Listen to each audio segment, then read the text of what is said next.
কাশ্মীরের সাম্প্রতিক যে ঘটনা, নানাবিধ যা চলছে ভারতবর্ষে, পশ্চিমবাংলায়, তার মধ্যে কাশ্মীরে সবাই দেখেছেন এতজন মানুষ মারা গেলেন, তার মধ্যে বাংলার মানুষও আছেন। গোটা রাজ্য জুড়ে মানুষ প্রতিবাদ করেছে।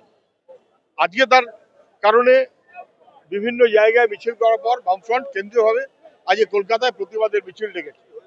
যদিও এসব প্রতিবাদের মিছিলের চাইতে বড় প্রতিবাদ কাশ্মীরের সাধারণ মানুষ করেছে।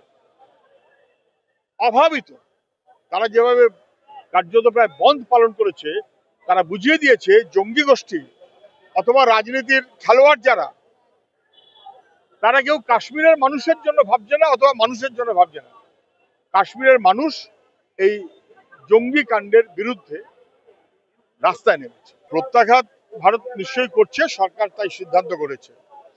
পুলওয়ামার পরপর একটা বালাকোটের ঘটনা আমাদের সবার মনে আছে, কিন্তু পুলওয়ামাকে নিয়ে যে প্রশ্নগুলো উঠেছিল তার উত্তর কিন্তু আজও পর্যন্ত হয়নি। সেগুলো চাপা পড়ে যাবে না তো?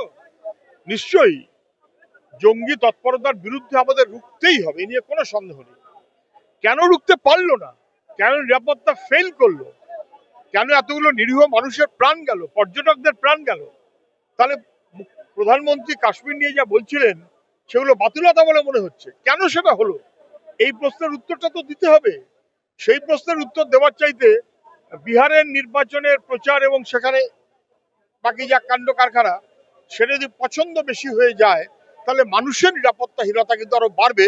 কেননা নিরাপত্তা বাহিনীর মূল কাজ যদি রাজনীতির নেতাদের নিরাপত্তা দেওয়া হয়, তাহলে মানুষের নিরাপত্তা কোথাও না কোথাও কম্প্রোমাইজড হয়ে যায়।